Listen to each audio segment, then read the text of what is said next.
Assalamualaikum warahmatullahi wabarakatuh. Para penimba ilmu yang sejati.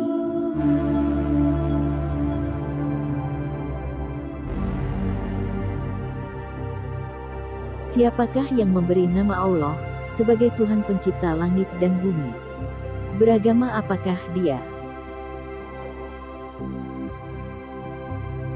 Sepintas pertanyaan ini terkesan mudah, namun perlu pemahaman mendalam, dan memiliki peran kunci dalam proses keimanan kita. Allah memperkenalkan namanya sendiri dengan sebutan Allah, diproklamirkan dalam surat Toha ayat 14. Sesungguhnya aku ini Allah. Yang mengatakan ini adalah Allah sendiri. Nama Allah berasal dari konstruksi kata dalam bahasa Arab, yang menggabungkan kata al, yang berarti sang, dan kata ilah yang bermakna sesembahan, atau Tuhan. Tuhan di sini hanya merujuk kepada Allah, karena bagi pemeluk agama lain, hanya mengenal Tuhan saja, maka dari situ muncullah kalimat, La ilaha illallah, tiada Tuhan selain Allah. Adapun beragama apa yang menamakan Tuhan yang Maha Esa itu? Jawabannya tidak beragama, karena agama adalah seperangkat peraturan dan undang-undang. Allah tidak terikat oleh semua itu, maka Allah itu tidak beragama. Dari susunan abjad yang membentuk nama Allah, terdapat rentetan huruf alif, lam, dan ha. Untaian huruf-huruf ini memiliki keunikan tersendiri yang tidak terjadi pada nama-nama lainnya. Jika huruf alif yang terdapat pada kata Allah kita hapus, maka huruf lain yang ada adalah lam, dan ha, dibaca lillah, yang berarti milik Allah. Seperti tersurat dalam Al-Baqarah ayat 284, milik Allah lah semua yang ada di langit dan di bumi. Apabila kita hapus lagi huruf lam yang pertama, maka yang tersisa adalah dua huruf, yaitu lam dan ha, dibaca lahu, yang berarti bagi Allah. Seperti terdapat dalam Quran Surat Al-Baqarah ayat 255. Bagi Allah lah apa yang ada di langit dan di bumi. Apabila kita hapus lagi lam yang kedua, maka yang tertinggal hanya huruf ha, dibaca hu, yang berarti dialah, seperti yang terdapat dalam Surat Al-Ikhlas ayat 1. Dialah Allah Tuhan yang Maha Esa. Dan jika kita hapus semua huruf-hurufnya, hingga tak terlihat lagi, maka inilah yang disebut goib. Surat Al-Baqarah ayat 3, mereka beriman kepada yang gaib. Gaib berarti tidak terdeteksi oleh panca indera. Kenapa Allah tidak tertangkap oleh penglihatan? Allah itu demikian besar, Allahu Akbar, Allah Maha Besar. Allahu Akbar di sini merupakan syiga mubalago, yaitu sesuatu yang melampaui batas.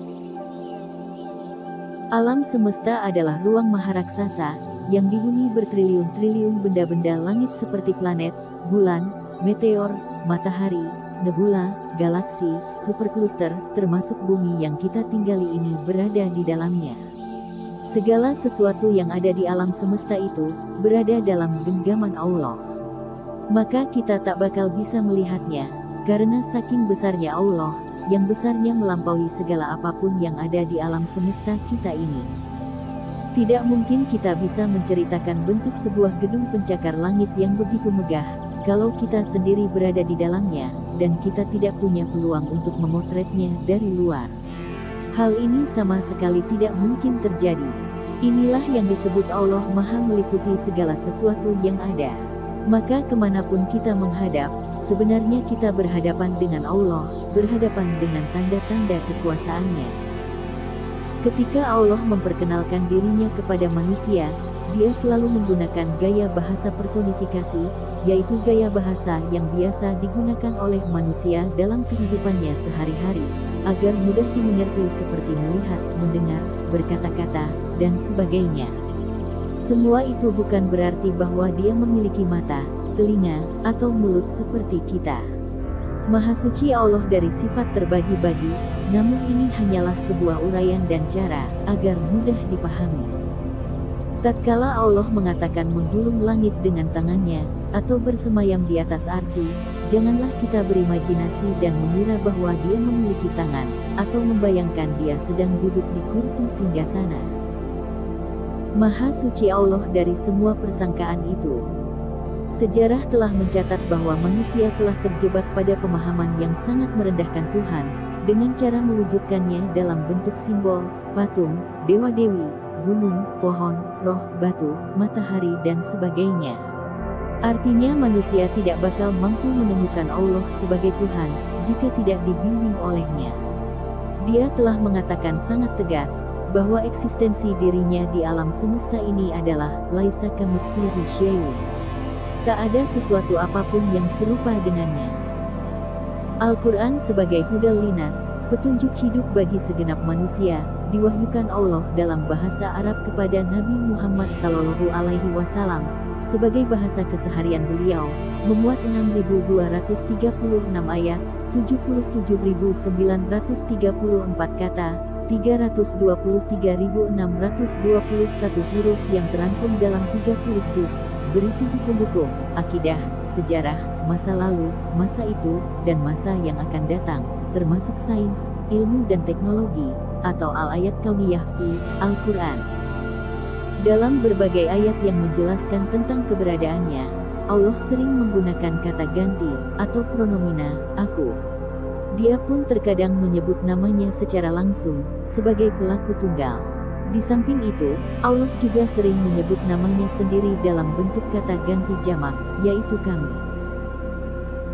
Ketika Allah menggunakan kata aku, sebenarnya dia sedang menunjukkan otoritas atau kekuasaan tunggalnya, bahwa tidak ada kekuasaan lain yang mengintervensi selain eksistensi dirinya semata. Kata ganti pertama tunggal aku, atau dia, adalah untuk mewakili zatnya yang tersendiri. Semua kata ganti itu merujuk pada ketunggalan.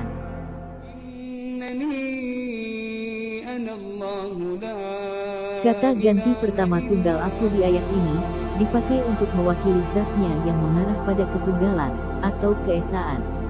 Esa berarti tidak terbilang zat atau wujudnya, sifatnya, ataupun afal atau perbuatannya.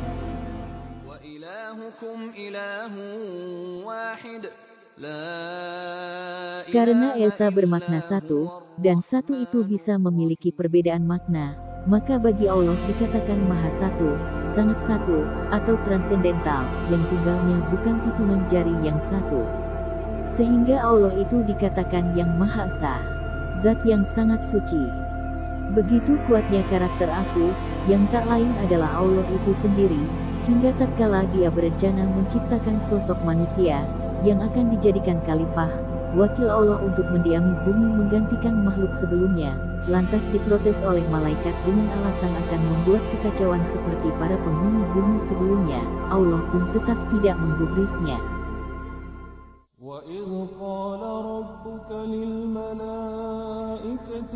Di ayat ini, Allah menunjukkan kemampuan kemahaperkasaan atas otoritas tunggalnya, yang membuat para malaikat dipaksa untuk tetap mematuhi perintahnya.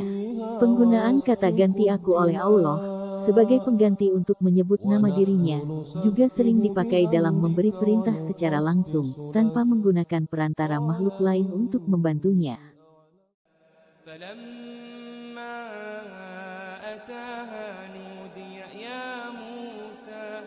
Kata ganti aku dalam ayat ini menjelaskan bahwa, pada saat Allah menyampaikan pewahyuan Taurat secara langsung kepada Nabi Musa alaihi salam selama 40 hari, Allah tidak menggunakan jasa, atau perantara dari malaikat Jibril. Artinya Allah tidak melibatkan utusannya, dalam menyampaikan 10 perintah Tuhan pada Nabi Musa itu. Begitupun, tatkala proses penciptaan alam semesta, Allah memperlihatkan kekuasaan tunggalnya dengan cara menyebut aku sebagai kata ganti untuk menyebut namanya sendiri. Saat dimulainya periode penciptaan itu, dia tidak menyertakan makhluk lain yang ikut membantunya. Memang ketika itu tidak ada siapa-siapa, tidak ada apa-apa, singularitas. Tiada ruang dan waktu, materi, energi dan informasi selain daripada dirinya. Apalagi manusia. Manusia tidak memiliki saham sedikit pun atas terselenggaranya drama kolosal jagat semesta raya ini.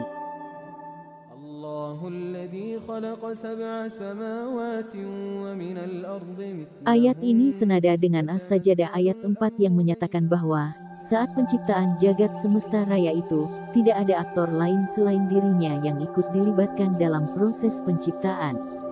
Alam semesta adalah sebuah mahakarya yang sempurna dengan segala mekanisme hukum alam yang ada di dalamnya.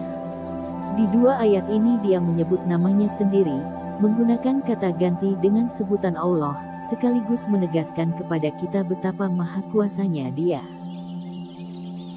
Sedangkan penggunaan kata ganti kami, yang dipakai oleh Allah di dalam Al-Quran, dimaksudkan guna menjelaskan bahwa, ketika Allah berkehendak untuk mencipta atau melakukan sesuatu, dia tidak melakukannya sendirian, namun melibatkan utusan seperti malaikat, manusia, tumbuhan, hewan, atau para makhluk lain ciptaannya. Kata ganti kami di sini bukan menunjukkan Allah dalam bentuk jamak, namun pada saat dia berkehendak melakukan sesuatu itu, Allah tidak bertindak sendiri, melainkan mengikut sertakan makhluk lainnya.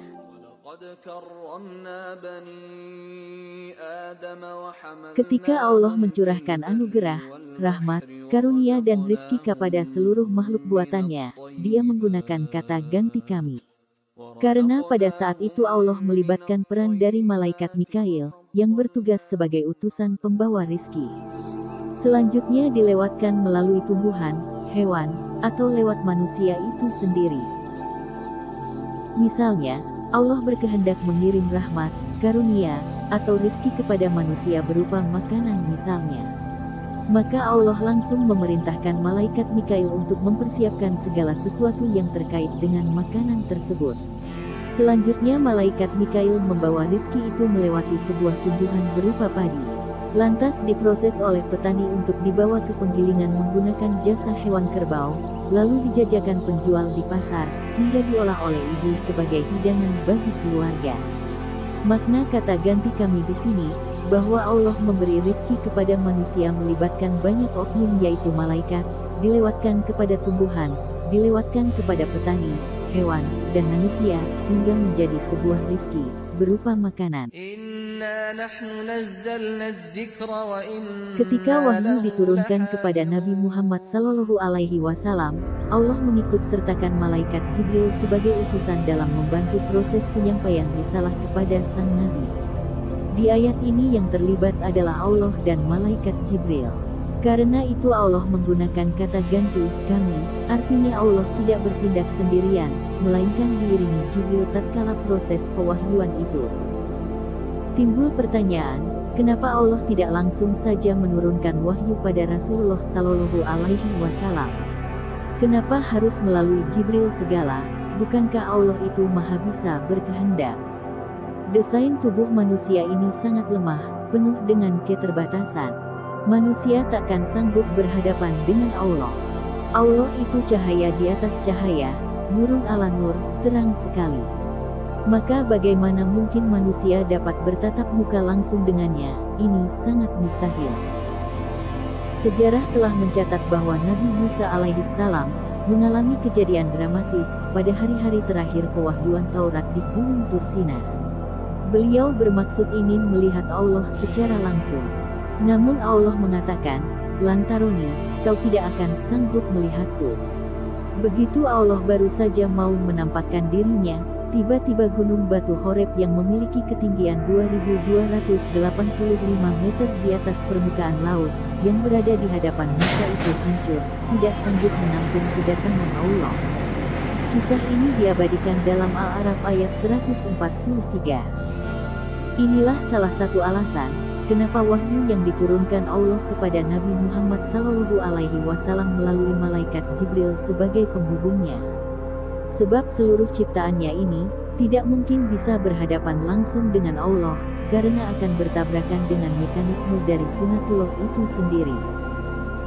Begitupun saat Allah menciptakan manusia ke dunia melalui kelahiran dari rahim seorang ibu, Allah memakai kata ganti kami, karena Allah mengikut sertakan para utusannya dalam proses penciptaan ini. Di ayat ini banyak utusan yang dilibatkan oleh Allah, di antaranya dia menggunakan jasa orang tua kita, yang berperan sebagai tempat persemaian bagi tumbuh berkembangnya janin. Kemudian dokter kandungan, yang bertugas mengontrol perkembangan hingga saat hari kelahirannya nanti. lalu bidan, ahli gizi, dan seterusnya, yang bekerja bersama-sama demi terselenggaranya penciptaan manusia oleh Allah, lewat proses kelahiran. Maka dalam penciptaan manusia itu, Allah menggunakan kata ganti kami, karena Allah melibatkan banyak utusan. Dari penjelasan di sini kita bisa mengambil benang merahnya bahwa, penggunaan kata kami dalam Al-Quran, bukan berarti Allah itu memiliki makna banyak, meski kata ganti kami itu menduduki kategori dalam bentuk jamak. Namun Allah mengajarkan kepada kita bahwa mekanisme yang digunakan oleh Allah dalam berkehendak, dan berinteraksi dengan seluruh ciptaannya, Dia juga bisa menyampaikannya melalui berbagai cara, yaitu dengan melibatkan banyak utusan. Dan kata ganti yang tepat dipakai dalam penjelasan itu semua adalah kami. Inilah salah satu bukti kemahaperkasaan Allah. Tidak semua kata dalam gaya bahasa Al-Quran dapat dipahami dengan pendekatan bahasa kita, bahasa Indonesia. Karena antara kaidah bahasa Arab dan Indonesia memiliki rasa yang berbeda, sehingga akan memberikan kesimpulan dan kesan yang berlainan pula, meski tujuan yang dimaksud adalah sama. Segala keanekaragaman isi jagat semesta raya ini sebenarnya adalah tanda-tanda dari keberadaan Allah semata. Allah adalah zat yang maha meliputi segalanya, bahkan yang paling kontradiksi atau berlawanan sekalipun.